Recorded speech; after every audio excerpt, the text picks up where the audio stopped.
Chapter 16. Lahan. Sometime after noon, a diminutive, fox-eyed man showed up at Jinchi's office. Lahan. Gaoshen and Basen were at the office along with Jinchi, and they were dealing with an even larger mass of paperwork than usual. "So that's what happened," Jinchi said. "It's only a guess, but yes, that's what I think." Lahan was a remarkable man. Being eccentric, but extraordinarily good at one particular thing, seemed to be a Law family trait. By closely analyzing the movement of goods and metal, he had discovered that the Shi clan was up to something. Lahan indicated a point on the map, a disused stronghold. For anyone, even a family whose loyal service stretched back to the days of Wang Mu, to rebuild an abandoned fortress for their own use could only be considered an act of treason. Jinchi wanted to clutch his head in his hands, but in deference to the fact that there was already a father and son team present with profound furrows in their brows, he refrained. Just as he was telling himself that he had to focus on thinking about what to do, there was a jingle of the doorbell. He could hear footsteps approaching, and then the door was thrown open. "Might I ask what you're doing in here?" The question came from none other than the monocled strategist. "Ah, father." Lahan, who had looked so confident until a moment before, frowned, folded up the map on the desk, and pursed his lips. "Lahan, you can't just go barging into the offices of noblemen. People will get the wrong idea. Strange ideas." So saying, Lahan helped himself to a spot on the office couch, the one he'd had brought here himself on one of his previous incursions. He had yet to take it back, so it still sat there. "Particularly when no one can tell if the noble you're visiting is a man or a woman," he went on maliciously. Basen, standing beside Jinchi, was about to step forward and offer a few choice words of his own, but Gaoshen held out a hand to stop him. They understood why Lahan was angry. His daughter had been abducted from under their noses, right out of the rear palace. This was a man who had smashed his way into the rear palace to find his girl.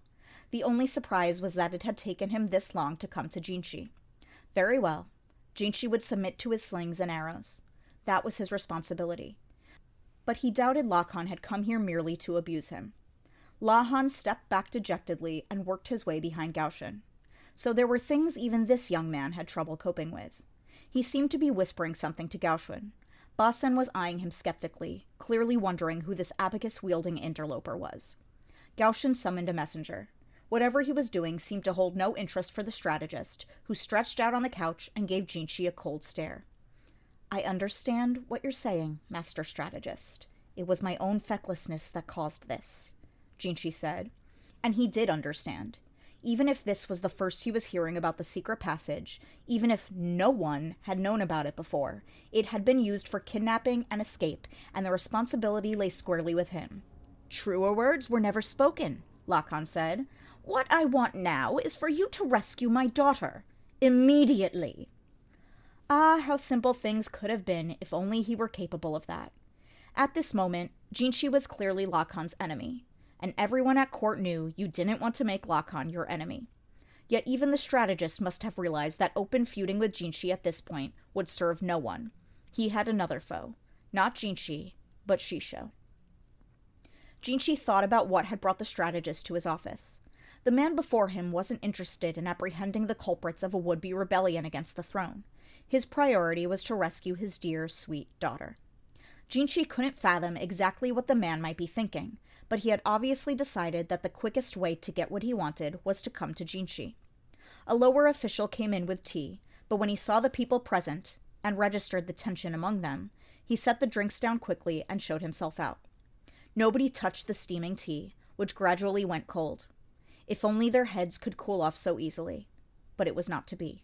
"You do a sorry job in your sorry state, and you think things are just going to work out for you like that?" Jinchi understood exactly what Lahan thought was sorry about him. He realized the strategist saw through him, saw that Jinchi had carved out this position for himself in order to run away, because he had no confidence in what was supposed to be his true place. The eye behind the monocle narrowed. Perhaps Lahan was hoping to make himself feel better, even the smallest bit, by cornering Jinchi in his own office. Basen looked ready to launch himself at Lahan, but Gaoshen held him back. Lahan looked on, distinctly and obviously uncomfortable. Other sounds seemed to fade into the background. Jinchi heard clearly only the words of the strategist. "What more do you think you can do in the sorry guise of a half-man?" His voice was ruthless and cruel. There was a long moment in which Jinchi was unsure how to respond. Finally, he opened his mouth, but another, calmer voice spoke before he could. "My apologies. I had no idea you took such a dim view of us." They discovered a stooped old man standing in the entryway. Behind him were some eunuchs, breathing heavily. They carried a palanquin in which they had evidently brought him at a dead run. The old man, Luomin, nodded to them, then entered the office, dragging one leg. "Not, of course, that it was my personal preference to become a eunuch," he said. Lakan waved his hands in a mild panic in the direction of the huddled old man. "Honored uncle, I meant nothing of the sort. I wasn't talking about you." "No, and yet here I am, a sorry half-man. Can't even walk properly, reduced to riding around in a palanquin like a prince. In any case, am I not also culpable for my failure to have kept a proper eye on Mau Mau?" His aspect was almost grandmotherly. His mild gaze was upon the fox strategist. The military man with his monocle was so cowed he looked almost ridiculous. "Phew, just in time," mumbled Lahan from behind them. When he whispered to Gaoshun, it must have been to suggest he summoned Luomin. Lakan, Lahan, and Luomin together made quite the spectacle.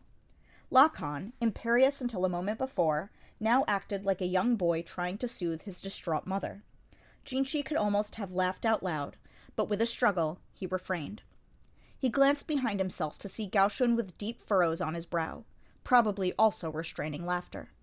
Only Basen seemed oblivious to what was going on, the question mark all but floating over his head as he listened to this exchange between uncle and nephew. "You always have tended to get aggressive when you're angry, but you must think of who you're dealing with when you act." "I understand that, honored uncle. Even I know that much. I was simply responding in kind to what he said to me. I didn't come here with the slightest intention of going so far." Jinchi had hardly said anything to Lakan, but he chose to remain quiet on that point for now. It was the politic thing to do. "I should hope not. Perhaps you could tell him what really brought you here, then. Politely." Luomin patted Lakan on the shoulder. Silently, Lakan turned to Jinchi. Then he got up, knelt before Jinchi, and pressed his fist into his palm in a gesture of respect. "I come in supplication. I humbly request that you mobilize the army to strike against the rebel, Shisho." Lakan was a Grand Commandant, in other words, a Secretary of Military Affairs. Jinchi understood what it meant for such a person to ask for the army to be mobilized. "The Shi clan appears to have been manufacturing Feifa of the newest kind for years," Lahan added. "We have more than enough evidence of their treachery." He once again spread the materials he had shown Jinchi earlier on the desk. And that was not even to mention the attempted assassination of Jinchi or Lolan's flight from the rear palace. "Corruption ought to be rooted out and destroyed as quickly as possible," said Luomin, even though he winced as he spoke. The kind-hearted doctor was cut to the quick by the thought of war, even against rebels.